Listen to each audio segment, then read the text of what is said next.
Lur, selamat datang di Ngidul Ngalabu Film Cadelah.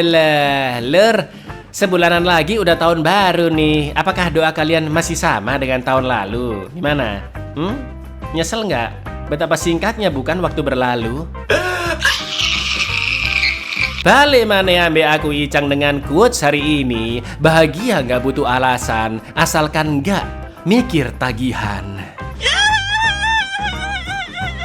Kali ini kita akan mengidul salah satu film terbaik sepanjang masa yang tentunya sebagian besar dari kalian sudah tahu ya kan? Dan gak pernah salah emang film satu ini lur, yaitu Catch Me If You Can tahun 2002.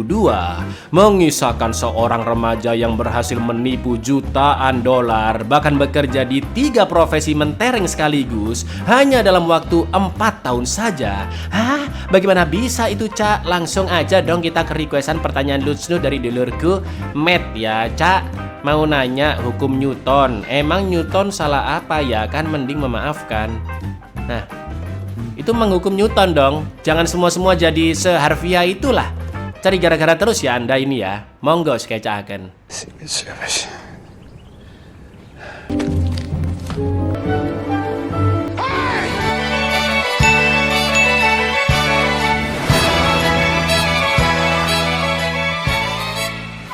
Film dimulai pada tahun 1977 saat acara kuis di TV yaitu Arisan, bukan Dongplok, yaitu ceritakan sebenarnya mendatangkan 3 bintang tamu yang salah satunya adalah seorang penipu ulung bernama Frank William Abagnale Jr. dan peserta diminta menebak siapakah orang yang dimaksud. Di mana Frank ini berhasil menyamar sebagai pilot dan ikut terbang secara gratis ratusan kali, telah menyamar sebagai dokter dan pengacara tanpa ketahuan, bahkan telah menipu banyak orang di 23 negara yang berada di 3 benua berbeda hingga menghasilkan jutaan dolar di tahun 60-an, dan semua itu dilakukannya sebelum berusia 19 tahun lur. Jelas kalian sudah tahu lur bahwa Frank si penipu bedengke adalah peserta nomor 2 alias Leonardo DiCaprio ya kan?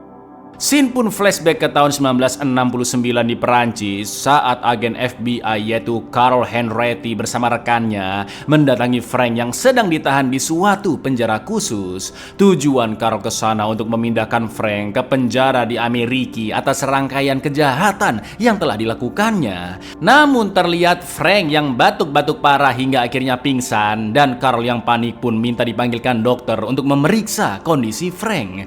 Untuk sementara Frank pun dipindah ke ruang medis karena dokter baru bisa datang besok pagi lur. Jelas Carl pun protes karena menunggu sampai besok terlalu lama, apalagi kondisi Frank sepertinya sudah sekarat dan dia jugalah yang bertanggung jawab. Tapi tiba-tiba If you can hear me, don't worry, I'm going to take you home in the morning. Guys, I'm holding you responsible. untungnya Frank berhasil tertangkap kembali setelah mencoba kabur dengan cara pura-pura sakit. Pengejaran Frank membutuhkan waktu sangat lama karena dia sangat sulit ditangkap, dan semua ini bermula 6 tahun sebelumnya atau di tahun 1963 lur, ketika Frank tinggal di New York bersama ortunya yaitu Paula dan Frank Abagnale Senior. Tapi biar nggak sama, kita panggil aja Pak Sarmidi ya, yang hari itu mendapat penghargaan dari organisasi layanan masyarakat atas kontribusinya terhadap kota. Sarmidi sendiri memiliki suatu bisnis, namun sekarang hampir bangkrut dan terlilit hutang karena dia sering menipu lur.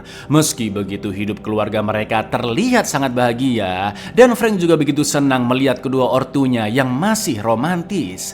Lalu keesokan paginya Sarmidi pun mengajak Frank pergi ke sebuah bank, dan karena anaknya tidak memiliki jas, Sarmidi pun datang ke toko untuk meminjam jas. Dengan lambe manisnya Sarmidi merayu ibu-ibu penjaga di sana dan beralasan jika ayahnya yang seorang veteran perang baru saja meninggal. Bahkan Sarmidi sampai memberikan kalung KW super karena tidak punya uang demi mendapatkan jas untuk Frank. The death in the family, my 5 years old war hero. Your name, ma'am? Darcy. Darcy, that's a pretty name. Darcy, is this yours? right off your neck. Cara itu berhasil dan jas pun langsung dipakai oleh Frank, yang ternyata Frank disuruh berpura-pura menjadi supir pribadi Sarmidi. Sesampainya di bank, Frank pun diminta membukakan pintu mobil agar manajer bank yang melihat percaya jika Sarmidi orang penting. Dan lagi-lagi cara itu berhasil, lur, yang mana itu membuktikan bahwa kesan pertama sangatlah penting, ya kan? Nggak punya uang nggak apa-apa, yang penting pede, lur. Tujuan Sarmidi datang ke sana untuk meminjam uang, namun sayang permintaannya ditolak karena ternyata Sarmidi tersandung kasus penggelapan pajak dan tidak bisa meminjam uang di bank manapun di Amerika. Sarmidi akhirnya terpaksa menukar mobil mewahnya dengan yang lebih murah, juga menjual rumah yang telah bertahun-tahun ditinggali oleh keluarganya untuk pindah ke sebuah apartemen kecil, dan Paula pun sampai menangis. Come on, Frank. Let's return the suit. Untuk tambah-tambah uang bulanan, Paula pun mencoba mencari kerja, sedangkan Frank akan pindah ke sekolah baru. Namun Frank terlihat masih bahagia, karena yang terpenting baginya bukanlah harta, namun cinta kasih dari Sarmidi dan Paula. Lalu di hari ultah Frank yang ke-16, Sarmidi pun memberikan kado berupa buku tabungan dengan saldo $25, juga 50 lembar cek kosong atas nama Frank yang suatu saat pasti akan berguna. Keesokan harinya Frank pun diantar Paula ke sekolah baru, dan di hari pertamanya sudah ada murid yang iseng menabrak Frank. Ternyata murid tadi satu kelas dengan Frank yang lagi-lagi membuli karena Frank pakai seragam formal. Untuk membalas perbuatan murid itu dengan edannya, Frank pun berpura-pura menjadi guru pengganti di kelas. Lalu dia memperkenalkan diri dan menyuruh anak-anak segera duduk dengan sangat tegas. Semua murid pun percaya dengan tipu muslihatnya Frank karena dia sangat berwibawa, dan murid pembuli langsung kicap ketika disuruh maju membaca buku. Tak lama kemudian guru pengganti yang sebenarnya datang, namun dengan tenang Frank mengatakan, "Maaf Bu, pihak sekolah meminta saya menjadi guru pengganti, Bu. Dan inilah tangkap aku kalau bisa." Take your seats! Quiet down, people! Why don't you get up here in front of the class here? Conversation number 5. I always sub for Roberto. Excuse me, why aren't you reading? Generali, man. Donsler pays Q.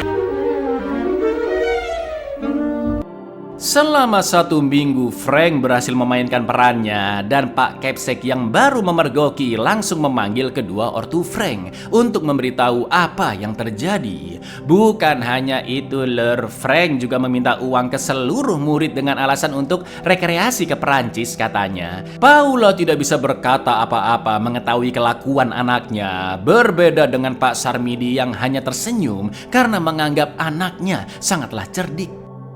Beberapa hari kemudian Frank pulang lebih cepat dari sekolah, dan betapa terkejutnya dia melihat emaknya sedang bersama pria lain di kamar, yaitu si ketua organisasi layanan masyarakat. Paula pun beralasan bahwa dia hanya menunjukkan seisi apartemen mumpung temannya ayah lagi mampir agar Frank tidak curiga. Tapi jelas Frank tahu ibunya telah berselengki, dan Paula yang panik membuatkan makan juga memberikannya uang, berharap Frank tidak memberitahu ke ayahnya. Thanks for the sandwich, Paula. You're not going to tell him. That's right. There's nothing to tell. Are you hungry, Frankie? I'll make you a sandwich. A few dollars to buy some record albums. Then. Beberapa hari kemudian saat pulang ke rumah, Frank melihat pria lain yang dia kira selengkian baru ibunya. Namun ternyata dia adalah seorang petugas yang sedang mengurus perceraian Sarmidi dan Paula. Betapa sedih dan kecewanya Frank mengetahui kedua ortunya akan berpisah, yang selama ini terlihat harmonis ternyata rapuh di dalamnya, dan Frank tidak mau kehilangan mereka berdua. Petugas itu juga memberi berkas dan meminta Frank untuk mengisi dengan siapakah dia ingin tinggal, ayahnya atau ibunya. Dalam kondisi yang serba mendadak, tanpa penjelasan apapun dari kedua ortunya, dan rasa kecewa serta amarah yang mendalam, Frank tidak mau mengisi berkas tersebut, lalu memilih untuk kabur sejauh-jauhnya dari rumah untuk menjalani kehidupannya sendiri. Just put the name there, and don't look so scared. It's not a test. Just write down the name. This will all be. It's gonna be okay. I want you to go into the kitchen, sit at the table, put a name down. There's no wrong answer. Setelah pergi keluar kota, Frank yang lontang-lantung pun mencoba nginap di berbagai hotel dengan kertas-kertas ceknya. Namun pemilik hotel selalu tahu cek itu tidak ada isinya dan ujung-ujungnya Frank diusir lur. Selain itu Frank mencoba menipu bank dengan merekayasa ceknya, yaitu mengubah nama menjadi Frank Taylor dan mengganti tahun kelahirannya agar lebih tua. Meski sudah menggunakan berbagai cara agar cek bisa dicairkan, akan tetapi semua bank yang didatanginya menolak karena cek itu berasal dari suatu bank dan hanya bisa dicairkan dari bank yang sama. Sorry, but we're not allowed. How would we know if they were any good? $5 Dode would have to know. Please, I mean, it's my midterm next week and my books were stolen. Well, you see, it's my grandmother's birthday, something extra special. Sampai suatu hari lur, Frank begitu terpukau melihat seorang pilot yang sangat berkarisma dan dikelilingi oleh mbak-mbak pramugari cantik, bahkan dihormati oleh banyak orang hanya karena penampilannya. Disinilah Frank mendapat ide, aha, kenapa aku nggak jadi pilot aja? Hidupku pasti akan berubah dan dihormati seperti pria itu, katanya lur. Aksi penipuannya pun dimulai. Pertama-tama Frank berpura-pura menjadi anak jurnalis SMA dan berhasil menemui pejabat perusahaan maskapai terbesar di dunia saat itu, yaitu Pan Am, untuk mengulik segala informasi tentang pilot. Bahkan si pak pejabat memberikan lisensi penerbangan pilot yang sudah kadaluarsa 3 tahun lalu, dan tentunya itu akan sangat berguna di tangan Frank, ya kan? Lalu untuk mendapat seragam dan lencana pilot, Frank pun menelpon customer service maskapai Pan Am dan berpura-pura menjadi pilot yang butuh seragam baru. Dengan mudahnya mbak-mbak CS itu pun percaya dan Frank akhirnya mendapat seragam serta lencana barunya. Dengan gagah, percaya diri juga sangat berkarisma, Frank pun berjalan di trotoar yang langsung menjadi pusat perhatian orang-orang karena pilot dianggap pekerjaan yang mentereng. Why so nervous? Lost your uniform first week on the job. Are you a real life pilot? Lady, what's your name? Dengan profesinya sebagai pilot, kini Frank lebih mudah mencairkan cek miliknya meski uang yang dihasilkan tidak terlalu banyak. Sampai suatu hari Frank mengetahui bahwa seorang pilot dibayar dengan cek gaji senilai $300 pada tahun 60-an yang kalau dikonversi ke tahun sekarang sekitar 3.000-an dolar lur. Wah, makin edan menipunya, ya kan? Dengan mesin tik, Frank pun membuat cek gaji pilot palsu, juga logo maskapai Pan Am yang diambil dari miniatur pesawat dengan dibasahkan terlebih dahulu lalu dijepit semalaman agar benar-benar menempel. Esok harinya Frank pun mencoba mencairkan cek gaji $300 itu, dan ketika mbak-mbak petugas sedang memvalidasi cek, dengan lihainya Frank mengeluarkan gombalan mautnya agar petugas itu tidak fokus, dan walah, cara itu berhasil lur.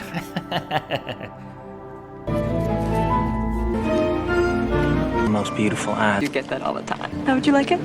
Ratusan cek gaji palsu pun langsung dibuat, dan dengan tipuan yang sama Frank berhasil mendapatkan miliaran rupiah dalam waktu singkat lur. Lalu ketika Frank akan mencairkan cek gajinya di maskapai bandara, dia pun baru tahu jika ada pilot yang bisa menumpang pesawat secara gratis dan duduk di kursi cadangan yang ada di kokpit. Begitu staf bertanya apakah Frank pilot yang akan menumpang, jelas Frank langsung mengiyakannya karena saat itu sistem komputer belum terlalu dipakai dan staf juga tidak mengetahui wajah pilot yang akan menumpang, ya kan lur? Udah dapat uang hasil nipu, tiket gratis juga hasil nipu. Frank pun diarahkan ke kokpit dan dia memperhatikan semua hal yang ada di sana. Bukan hanya itu, tapi Frank juga menggoda mbak-mbak pramugari yang bertugas dengan cara yang sama seperti ayahnya dulu. Namun bedanya kali ini perhiasan asli, dan ketika mendarat mereka pun berasa loleh. Are you my dad head to Miami? Yes, yes. Frank? Captain Oliver? John Larkin, the co-pilot? 80 knots. Me too. Positive rate. Gear up. Did you drop this? Slipped right off your neck. Yes. Frank pun menuliskan surat untuk ayahnya Sarmidi bahwa sekarang dia telah menjadi seorang pilot di maskapai besar dengan gaji $1.400 per bulan plus tunjangan lur. Frank juga memberitai jika keluarganya bisa terbang gratis kemanapun yang mereka mau. Lalu Frank juga terus mencairkan cek gajinya dan selalu menargetkan staf-staf bank yang dari wajahnya terlihat mudah dirayu dan juga mudah untuk ditipu. Seperti mbak-mbak satu ini ini, yang mana dia sampai memberi informasi bagaimana keluar masuknya kertas cek, dan Frank pun sampai membeli mesin kode cek yang lebih canggih di pelelangan agar penipuannya lebih mantap dan tidak mudah dilacak, ya kan? Cash this check here. I'd like to take you out for a steak dinner. They're, right here. Right there? See, into the Micker machine. Special ink to numbers on the bottom of the checks. This is a Micker encoder. Coast in the last few check fraud which Sementara itu di kantor FBI Washington, agen Carl sudah mengendus penipuan Frank dan banyak bank di seluruh Amerika yang mengadukan masalah ini. Carl pun mempresentasikannya di hadapan anggota-anggota lain, termasuk bagaimana kronologi pemalsuan cek tersebut bisa terjadi. Akan tetapi rekan-rekannya tidak paham dengan istilah-istilah perbankan dan tidak menganggap serius kasus ini karena belum pernah ada yang memalsukan cek sebelumnya. Sementara itu Frank mengundang ayahnya makan di restoran sangat mewah. Mereka pun temu kangen dan Frank juga memberikan hadiah mobil yang super mahal. Meski sangat senang, tapi Sarmidi terpaksa menolak hadiah itu karena bisa-bisa dia terkena masalah dengan orang pajak dan Sarmidi tidak ingin menjadi pria yang seperti dikasihani. Mereka pun lanjut ngobrol ngalor ngidul dan begitu membahas tentang Paula, sontak Sarmidi menangis karena teringat saat pertama kali bertemu dengan istrinya dan juga teringat dengan perceraian mereka. Selain itu, Sarmidi sangat bangga dengan pencapaian Frank, meski sebenarnya dia tahu Frank telah melakukan penipuan besar. I have plenty of money. No, if you never, ever Worried? Since the day 6 weeks later, she was the best damn pilot in the sky. The rest of us really are suckers. Beberapa hari kemudian saat Frank pergi ke Hollywood, California, Carl dan dua rekannya, sebut saja Paijo dan Paimin, juga sudah sampai di Hollywood. Carl berhasil melacak keberadaan Frank karena dia telah meminta ke semua pengelola hotel di Amerika untuk melapor jika ada seseorang yang menginap dan membayar dengan cek gaji maskapai. Mereka pun akhirnya sampai di hotel tempat Frank menginap dan Carl yang sudah mendapat info dari pengelola hotel akan menuju ke kamar Frank, sedangkan dua rekannya diminta menjaga pintu belakang hotel. Di lain sisi, Frank baru saja akan pindah ke hotel lain dan sempat bertemu penghuni yang dia kenal, yaitu bapak-bapak buta yang sedang dituntun oleh anaknya. Beberapa saat kemudian, Carl pun mendobrak masuk ke kamar dan ya, disinilah scene legend film ini, lur. Frank yang berada di kamar mandi keluar dengan sangat tenangnya tanpa gugup sedikit pun. Lalu Frank memperkenalkan dirinya sebagai agen rahasia Amerika dan dengan cerdik Frank mengatakan jika dia sudah menyelidiki kasus pemalsuan cek ini sejak lama dan FBI sudah terlambat datang ke tempat itu karena tersangkanya sudah dia tangkap. Betul sekali, lur. Bapak-bapak tua tadi dituduh sebagai Frank, sedangkan anaknya yang menuntun adalah rekanan yang akan membawa pelaku ke kantor. Bukan hanya itu, dengan pedenya Frank memberikan dompetnya ke Carl untuk mengecek identitasnya di dalam sana jika Carl masih tidak percaya. Melihat situasi yang terjadi, Carl pun percaya dengan lambe turahnya Frank, bahkan tidak sempat mengecek dompetnya Frank, lur. Dan inilah yang terjadi. Relax. You're late. My name's Alan, Barry Allen. My partner's walking him to the car as we pants when I came through the door. Take my whole wallet. You want my gun too? Over here, take my gun. Second while I get this evidence downstairs. PD should be here any sec. Secret Service.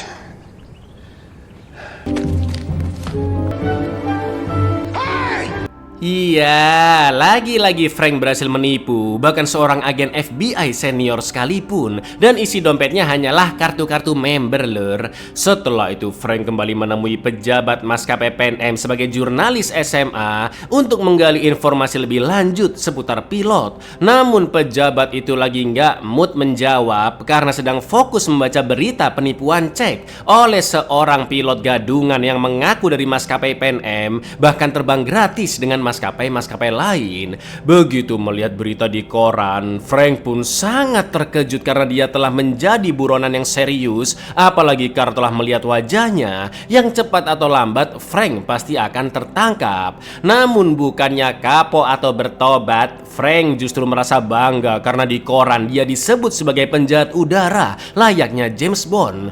Frank pun langsung berdandan dengan pakaian ala James Bond, membeli mobil Sprott paling keren dan berasa loli dengan wanita. Hey, sure this is the suit, right? The exact suit he wore in the movie. Isn't that your silver car I saw? Yeah, one of them.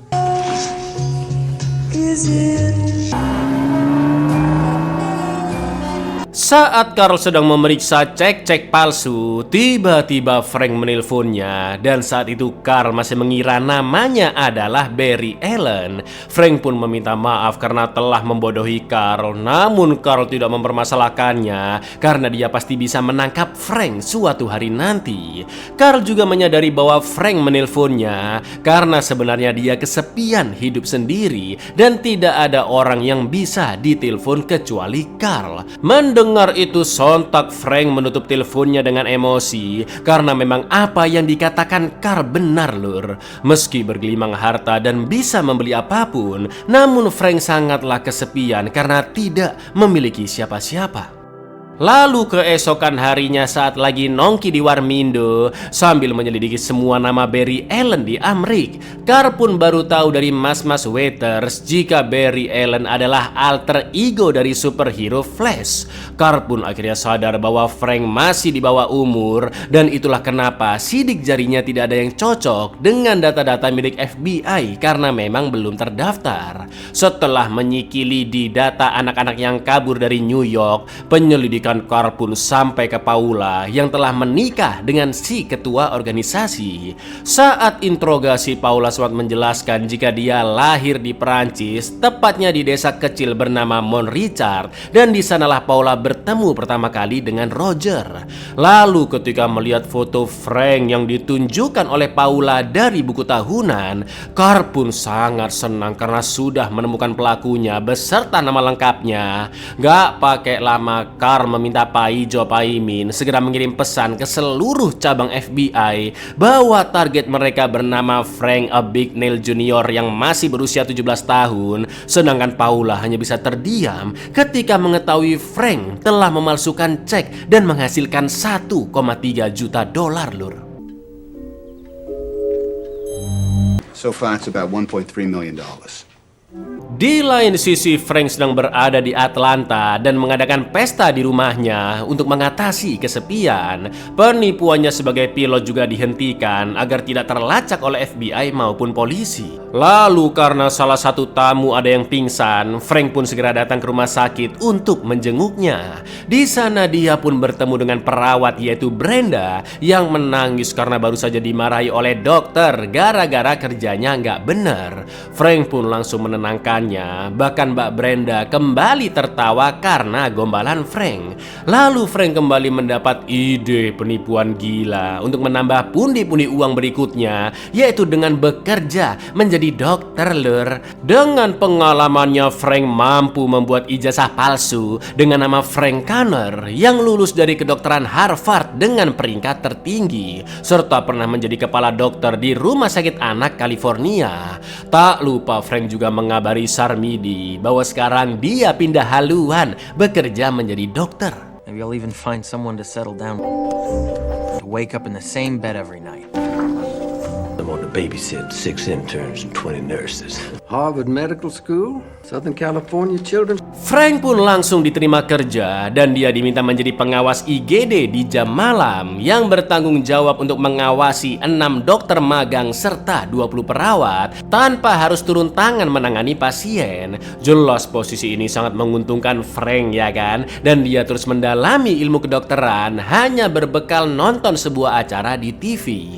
Di lain sisi hubungan Frank dan Brenda semakin dekat dan karena suasana mendukung mereka pun akan berasal-lole di ruangannya Frank. Tapi tiba-tiba Frank dipanggil ke ruang IGD karena ada bocil korban kecelakaan yang kakinya terluka parah sampai balungnya kelihatan. Frank pun sangat shock melihatnya. Hoha hoho karena tidak tahu harus melakukan apa. Untungnya salah satu dokter memberi saran pengobatan. Frank pun langsung menyetujuinya dan menyerahkan pasien itu kedua dokter di sana. Sedangkan Frank muntah di toilet karena tidak kuat melihat luka si bocil tadi. Bicycle accident. Yeah, about 5 inches below the toe. Come out and put him in a walking cab. Very good, Dr. Ashland. Very good. With what Dr. Ashland just said, do you concur? Setelah berasal-lole secara ugal-ugalan, Brenda pun menceritakan kisah kelamnya bahwa dia pernah melakukan asorbi dan dia pun diusir dari rumah karena ayahnya yang seorang pengacara begitu malu. Frank pun merasa iba dan akan ngobrol dengan kedua ortu Brenda agar masalah itu cepat selesai. Frank juga berjanji akan menikahi Brenda karena dia adalah wanita spesial yang berbeda dengan semua wanita sebelumnya. Sementara itu, Carl datang ke rumah Sarmidi untuk menanyakan keberadaan Frank. Mengetahui anaknya dalam masalah, Sarmidi pun berusaha melindunginya dengan beralasan jika Frank telah memalsukan KTP agar bisa ikut perang di Vietnam. Namun Carl tahu Sarmidi berbohong karena dia menemukan surat dari Frank yang dikirim dari Atlanta beserta alamat lengkapnya. Gak pakai lama, Carl dan timnya pun segera terbang ke Atlanta. Dan begitu mereka sampai ke rumah Frank, ternyata Frank sudah pergi ke rumah ortunya Brenda di New Orleans dan melihat ijazah Harvard di sana. Carl pun tahu jika Frank kembali melakukan penipuan dengan menjadi dokter gadungan. Mereka semua pun pergi ke rumah sakit, namun ruangan Frank sudah kosong dan Carl hanya menemukan mesin kode cek milik Frank. Yeah, I'm on my way to the airport. I'll meet the team in...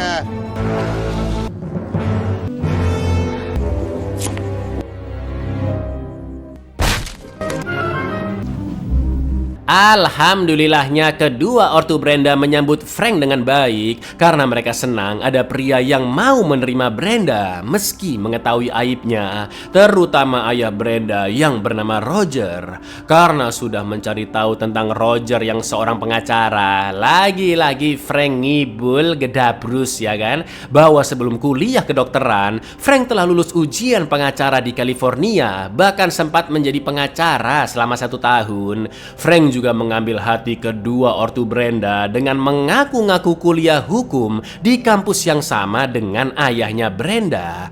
Mendengar itu Brenda dan ibunya pun terkejut, berbeda dengan Roger yang tetap tenang. Lalu Roger yang merasa janggal mengetes Frank dengan bertanya siapakah nama anjing milik dosen yang selalu berkeliaran di kampus. Jelas Frank sempat bingung terdiam dan akhirnya mengatakan jika dia tidak mengingat nama anjing itu karena sudah meninggal. Roger pun langsung tahu bahwa Frank adalah seorang pembohong karena sebenarnya tidak pernah ada anjing di kampus itu, Lur.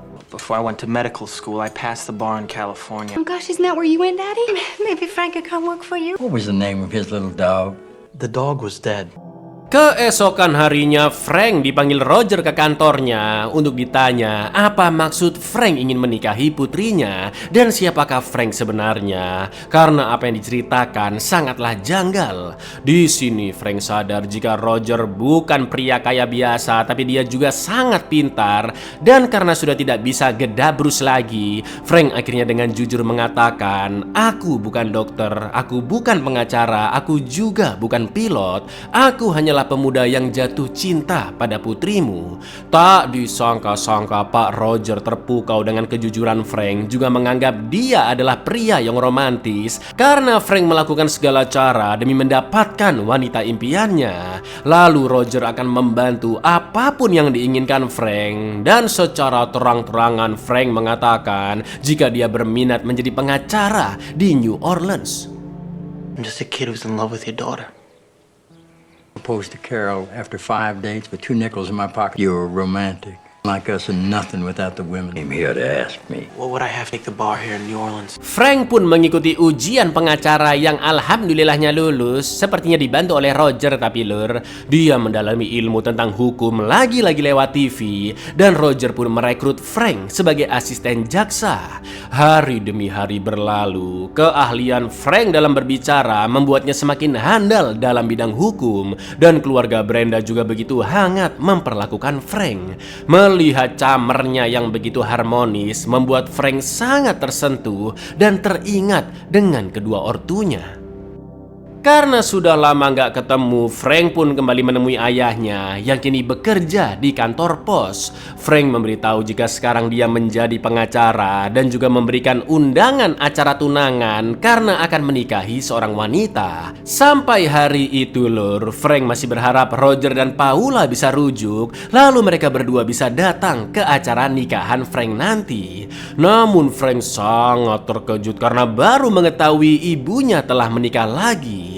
Roger juga menjelaskan bahwa FBI telah menemui dirinya karena mereka terus memburu Frank. Hati Frank pun kembali hancur karena kedua ortunya tidak akan bisa bersama, dan Frank juga berjanji akan berhenti menipu agar hidup ayahnya bisa lebih tenang tanpa diganggu siapapun. Mother's married now. It's my friend Jack. The agent, come see me. Then ask me to stop. Ask me to stop. Why'd she do that to you? Come on, sit with me. Have a drink. Dad, it's over. I'm gonna stop now. Where you going? Where you going tonight? Someplace exotic?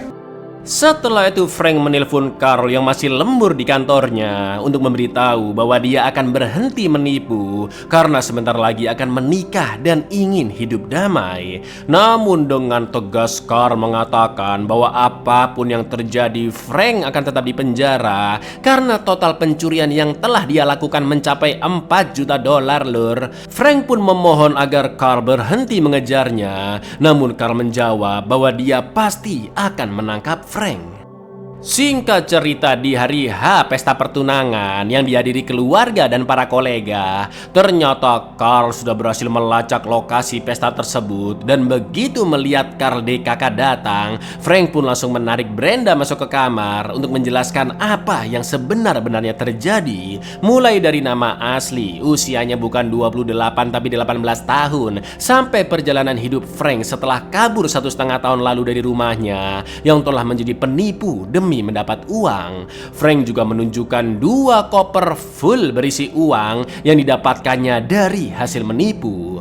Namun Frank mengatakan jika dia benar-benar mencintai Brenda dan jika Brenda juga mencintainya, maka mereka harus bertemu di bandara 2 hari lagi jam 10 pagi untuk kabur ke luar negeri. Sambil menangis, Brenda mengiyakan permintaan Frank karena dia akan tetap mencintai Frank tanpa mempedulikan apa yang pernah dia perbuat. Tak lama kemudian Carl masuk ke kamar dan Frank sudah kabur lewat jendela. You trust me? Do you love me, Brenda? You love me? I have enough money to last us for the rest of our lives. Look, okay, in 2 days, you're gonna meet me at Miami in an Ace. 2 days I'll be there no matter what at 10 a.m. Sesuai janji 2 hari kemudian, Frank yang memantau dari kejauhan begitu senang melihat Brenda datang sendirian jam 10 pagi. Tapi baru aja mau disamperin Lur, Frank pun mengurungkan niatnya karena dia menyadari agen-agen FBI yang tersebar di sekeliling bandara. Dengan sangat terpaksa, Frank pun meninggalkan wanita yang dia cintai begitu saja.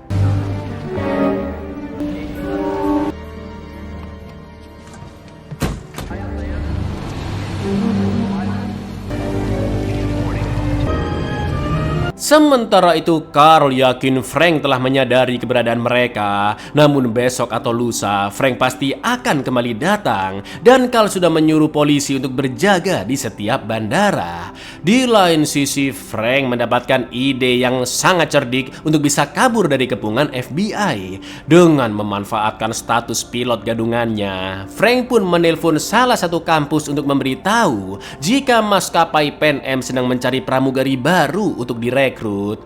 Esok paginya Frank yang terlihat sangat berwibawa pun menyampaikan jika Pan Am membutuhkan 8 mahasiswi untuk menjadi pramugari. Setelah proses rekrutmen dijalani, Frank pun memilih 8 mahasiswi yang paling cantik dan sore itu juga Frank langsung membawa mereka untuk terbang ke Eropa. Dengan 8 mahasiswi cantik berjalan di depannya, sosok Frank di belakang pun terkamuflase dan semua polisi maupun agen FBI yang berjaga jelas hanya fokus ke mbak-mbak itu ya kan. Frank juga telah membuat paspor palsu dan membayar seseorang agar memakai seragam pilot Pan Am di luar gedung untuk menipu FBI dan polisi. Frank akhirnya berhasil kabur dengan cara yang luar biasa cerdas. That blonde out front? Should have been a pilot. Exactly.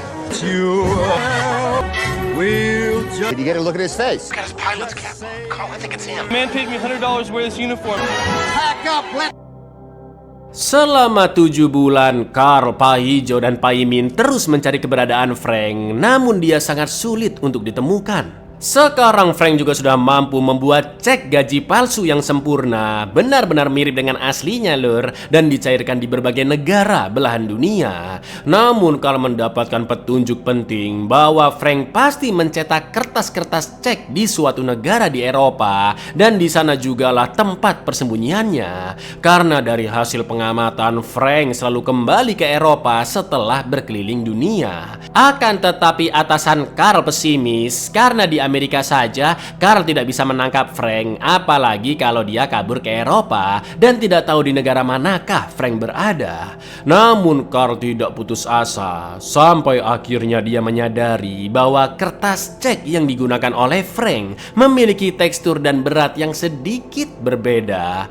Dari sana Carl DKK pun mendatangi pembuat kertas terbaik se-Amrik dan mereka mengatakan bahwa kertas seperti itu dicetak oleh alat pres khusus yang hanya dimiliki beberapa negara selain Amerika seperti Jerman, Inggris, dan Perancis. Mendengar itu sontak Carl pun teringat dengan perkataan ibu Frank yaitu Paula yang berasal dari desa kecil di Perancis yaitu Mont Richard, dan di tempat itulah Paula bertemu pertama kali dengan Sarmidi.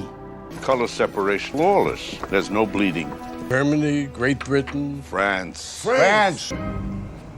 Mount Rashad. Di malam Natal tahun 1967, Carl yang sudah menggali informasi kini mengetahui jika Frank tinggal di sebuah gudang di desa Mont Richard, Perancis. Frank pun datang ke sana bersama puluhan polisi Perancis yang menunggu di luar. Begitu masuk sendirian ke dalam, ternyata gudang itu dipenuhi oleh mesin-mesin pres dan Frank sedang mencetak kertas-kertas ceknya. Saking paniknya, Frank pun ngomong ngalor ngidul kayak bocil yang takut di penjara. Carl berusaha menenangkan Frank karena jika dia kabur dari gudang pasti akan langsung ditembak mati oleh polisi-polisi Perancis karena dianggap memberontak. Maka dari itu Frank harus menuruti perintah Carl yaitu memborgol dirinya sendiri, seolah-olah Frank menyerahkan diri secara sukarela, dan Carl berjanji akan membawa Frank ke Amerika untuk ditahan di sana. Namun saat keluar gudang, polisi-polisi Perancis segera memasukkan Frank ke mobil karena mereka memiliki wewenang untuk memenjarakannya di Perancis, dan Frank juga telah banyak menipu di negara itu. Sebelum dibawa pergi, Carl pun kembali berjanji bahwa dia akan segera mengekstradisi Frank ke Amerika. Walk out that door, they're gonna kill you. He swear.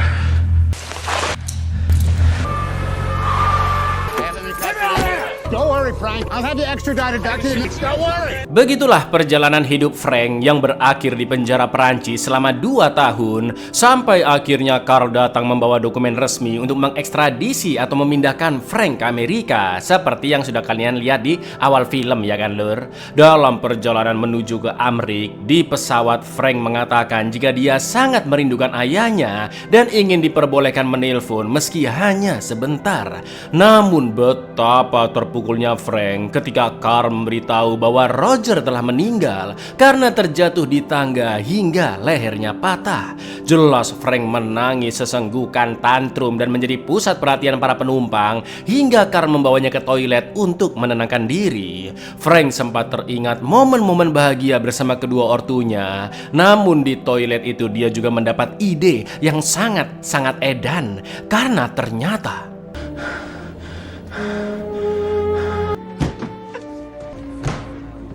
Frank! Frank! God almighty. Iya, Frank berhasil kabur dan dia pun langsung menuju ke rumah si ketua organisasi hanya untuk sekedar melihat ibunya Paula dari jendela. Scene ini sangatlah nyesek lur, karena Frank melihat anak Paula dan suami barunya di jendela yang membuatnya teringat momen-momen bahagia saat dulu dia masih kecil. Sementara itu Carl mengetahui kemana tujuan Frank karena dia pasti rindu dengan ibunya. Tak lama kemudian Carl beserta kepolisian pun datang dan tanpa paksaan sedikit pun Frank langsung menyerahkan dirinya. Where's your mommy? Everybody knows. Oh, Frank. Car. Get me in the car, please. Get me. Setelah melalui proses persidangan, kejahatan yang dilakukan Frank termasuk kategori berat dan hakim pun menjatuhkan hukuman 12 tahun penjara di sel isolasi dengan pengawasan yang sangat ketat. 1 tahun kemudian Carl menjenguk Frank di penjara. Mereka pun ngobrol-ngobrol dan Carl menceritakan bahwa dia sedang memburu seorang buronan pemalsu cek seperti Frank dahulu. Frank pun ingin melihat cek palsu tersebut dan ketika ditunjukkan Carl begitu kagum karena Frank mampu membeberkan secara detail bagian-bagian mana saja yang palsu. Bahkan Frank langsung tahu jika tersangkanya adalah seorang teller bank lur. The numbers are always cracking. The 6s and the 9s get used over and over again, so you always get worn out. It's a teller at the bank. Say again. Definitely a teller. Dari sana Carl pun melapor ke bosnya tentang keahlian Frank yang pasti bisa sangat berguna. Mereka berdua pun kembali mendatangi Frank dan si bos mengujinya dengan memberikan cek palsu. Lagi-lagi dengan mudah Frank bisa memberitahu bagian-bagian mana saja yang janggal dan Pak Carl pun senyum-senyum sendiri melihat kemampuan Frank. Tanpa basa-basi bosnya Carl mengatakan bahwa Frank bisa bebas bersyarat asalkan dia mau bekerja di unit kejahatan keuangan FBI, khususnya di bagian pemalsuan cek, dan Frank juga akan selalu diawasi oleh Carl. Setelah dipikir-pikir, Frank pun akhirnya menerima tawaran itu dan mulai bekerja di kantor FBI, yang mana Pak Ijo dan Pak Imin sempat kaget lur melihat Frank ada di sana. Magnetic ink, it's raised against my fingers instead. Frank, we have the power to be placed in the custody of the FBI. Frank, would you be interested in working with the FBI?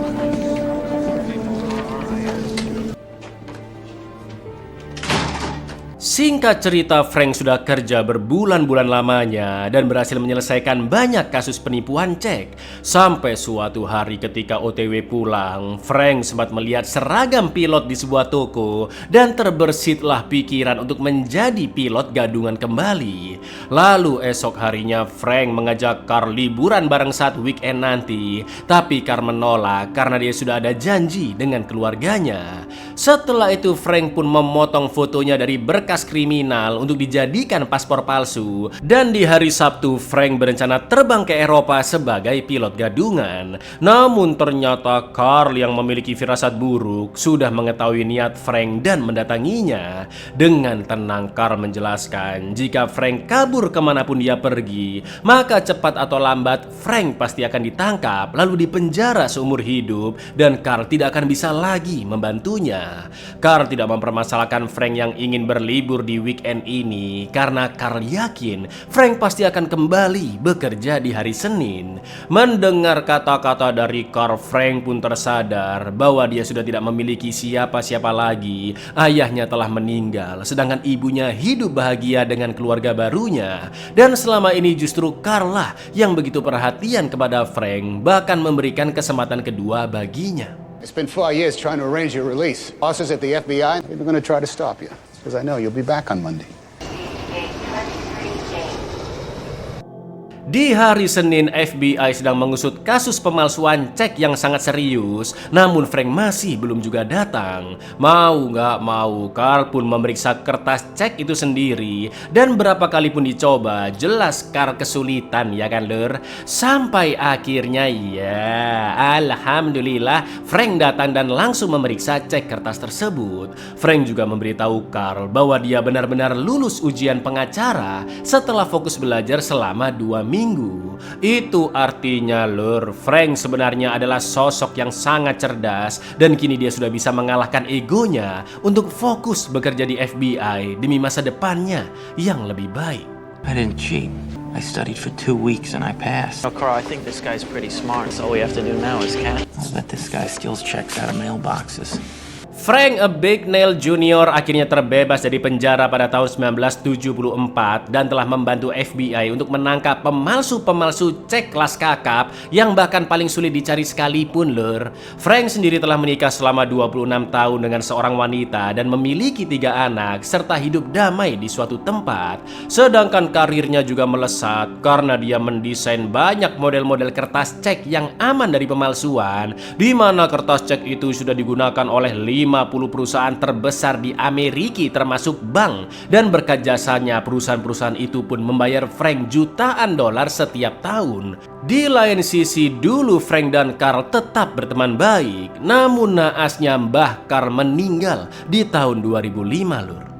Buyar, memang legend banget film ini ya kan lur, dan ada 2 hal yang bisa kita pelajari ya. Pertama adalah yakin dan pede dengan apa yang kalian lakukan karena law of attraction memang benar-benar nyata lur. Kedua adalah rasa syukur itu sangatlah penting karena manusia nggak pernah merasa puas dapat A mintanya B, udah dapat B mintanya C, udah sampai Z masih terus pokoknya lur, Z terus aja pokoknya. Itulah pentingnya berbagi, sedekah, biar hati tenang, pikiran tenang, dan kita juga menjadi manusia yang tidak serakah lur. Assalamualaikum.